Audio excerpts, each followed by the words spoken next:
लेकिन अब बड़े ध्यान से सुनना, संध्या सूर्य लोक में पहुंच गई और सूर्य लोक में जाकर के संध्या किसकी पत्नी बनी? भगवान सूर्य की। बड़े ध्यान से सुनना, संध्या जाकर के भगवान सूर्य की पत्नी बन गई। भगवान सूर्य संध्या को बहुत प्रेम करते हैं कि कांचनी कृत जाता भा पिनो रसकर सुनासिक है, सुब्रतो रुकटी जंघो नील बेली तकेसर है। भगवान सूर्य संध्या से बड़ा प्रेम करते हैं। संध्या बड़ी सुंदर है। संध्या सूर्य लोक में बड़े आनंद से रहती है। संध्या का चारों तरफ यश और नाम है। समय बीता, संध्या से सूर्य के द्वारा 3 संतान उत्पन्न हुई। भगवान सूर्य और संध्या के कितनी संतान उत्पन्न हुई? कौन कौन? एक विवस्वान, जिनको वैवस्वत मनु कहते हैं, एक यमराज, 2 बेटा और एक कन्या हुई जिसका नाम है यमुना कालिंदी।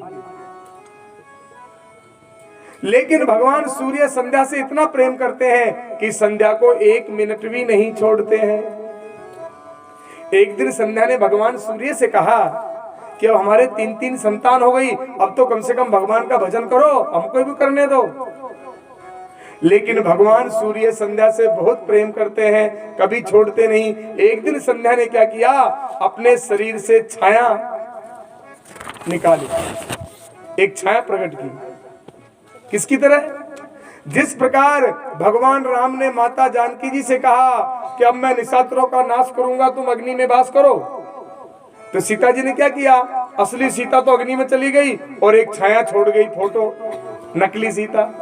उसी प्रकार आज संध्या ने भी एक नकली छाया रूपी अपनी छाया छोड़ दी और जो संध्या थी वो जंगल में जाके तपस्या करने लगी। लेकिन बिल्कुल संध्या जैसी वो है, उसका नाम छाया है, छाया है वो उसकी। सूर्य भगवान तो पहचान ही नहीं पाए कि ये संध्या है, किसी छाया है।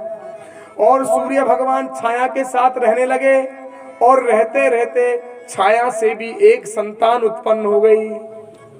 क्या नाम है उसका? क्या नाम है? शनि। जानते हो ना शनि को? जानते हो नहीं जानते हो? अरे शनि को तो जानते नहीं, मानते भी है। हाँ, डंडे वाले से सब डरते हैं, लाठी वाले से सब डरते हैं।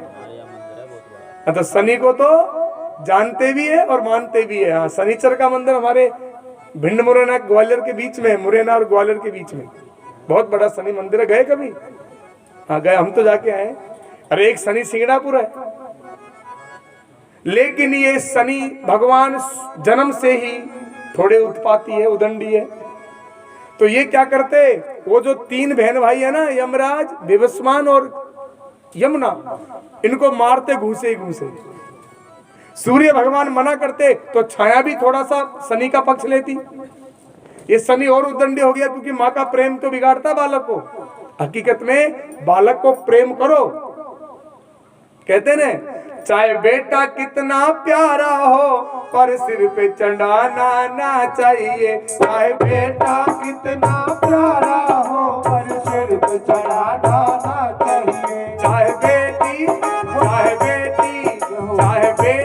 कितनी प्यारी हो, घर घर में घुमाना ना चाहिए। चाहे बेटी कितनी प्यारी हो, घर घर में घुमाना ना चाहिए। चाहे पत्नी कितनी प्यारी हो, हर राज बताना ना चाहिए। चाहे पत्नी कितनी प्यारी हो, हर राज बताना ना चाहिए। चाहे पत्नी कितनी प्यारी हो, हर राज बताना ना चाहिए। चाहे पत्नी कितनी प्यारी हो, हर राज बताना ना चाहिए। चाहे भाई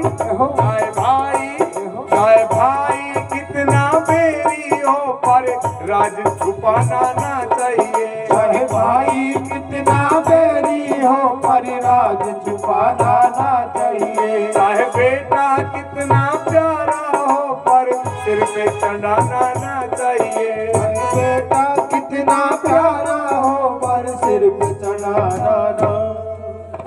समझ में आया?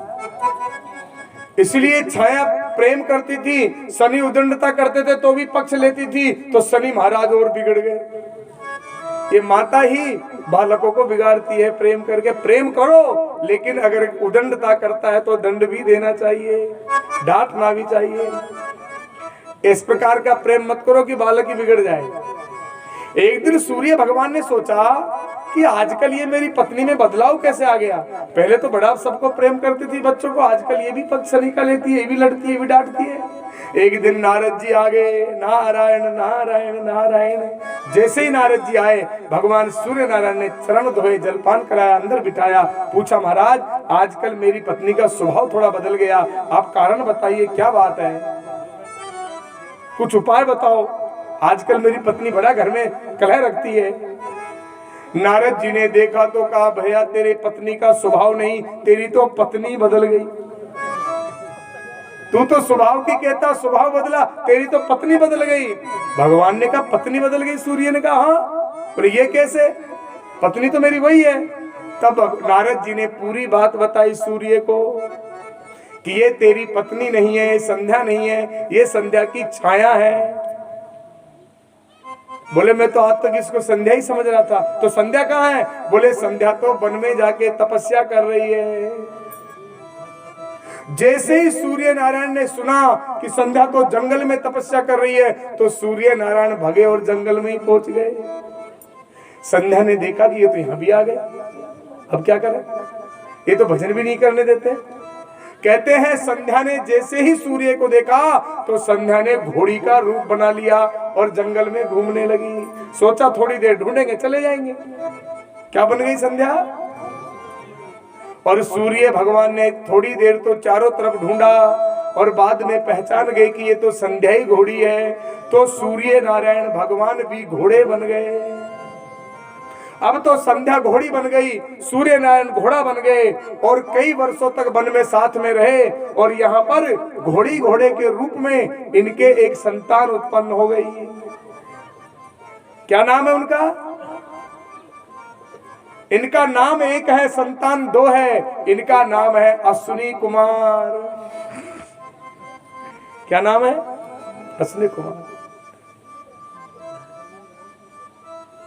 लेकिन सूर्य नारायण जो घोड़े के रूप में थे और संध्या जो घोड़ी के रूप में थी, इन्होंने अपना रूप छोड़कर और वापस सूर्य लोक आए।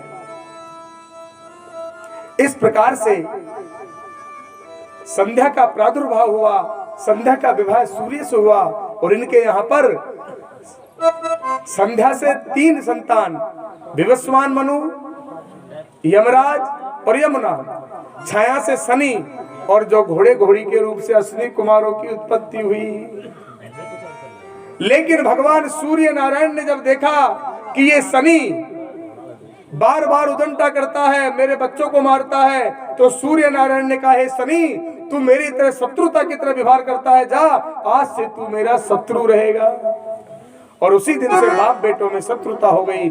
इसलिए जिसकी जन्म कुंडली में सूर्य शनि अगर एक दूसरे से दृष्ट हो या लगन पे हो तो उनके जरूर बाप बेटों में खटपट रहती है।